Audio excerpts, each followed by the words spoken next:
kann ja kaum mehr sitzen. Die größte Wortberührung, die bringt mich stolz zum Schwitzen. Der Doktor sagt, das kann man schon was machen, gehen in meine Zeit und dann hat es Kracher. Wie werden die Aufschreckung Leser operieren, so wie meine Waffen mit dem Typ radikal rasieren. Sagt jetzt zu mir, ist der noch Arsch rasieren? Spinnt der? Ich bin doch nicht der Beckham. Und ich sag, ja,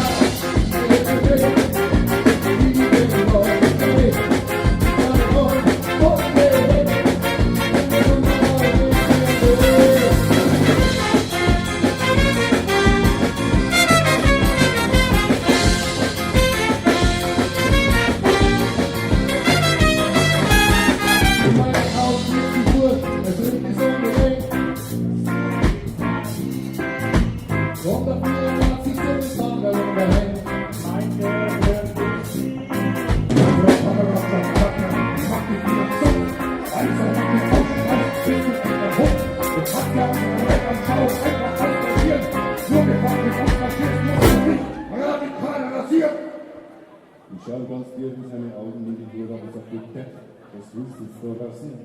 Ideologiefrei bereits davor rasieren. Und ich sag,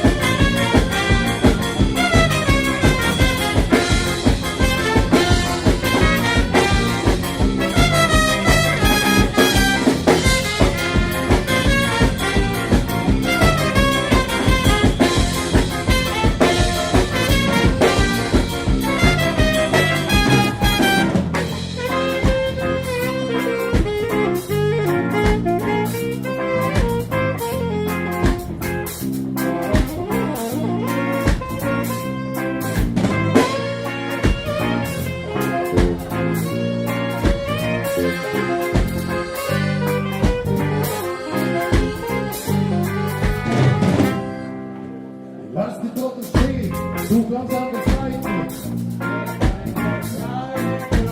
Setz dich unter den Nachbarn an, lass die Gedanken schweifen. Das ist für mich, sprich von der Straße, dass jeder, der bereit ist, Gott hat ihn gekannt. Ich sollte man den Spiel machen, einfach ausprobieren. Müssen nicht mehr sagen, nur radikalisieren.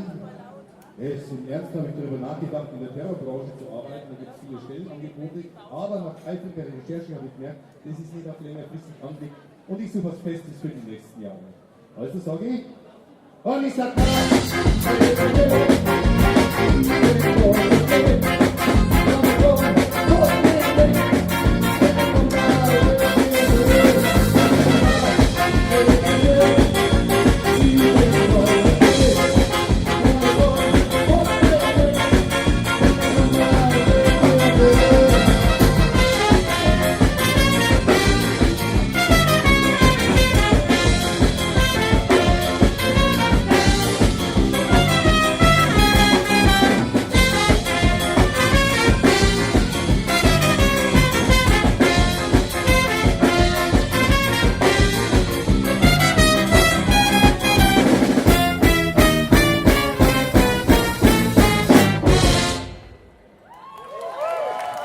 okay.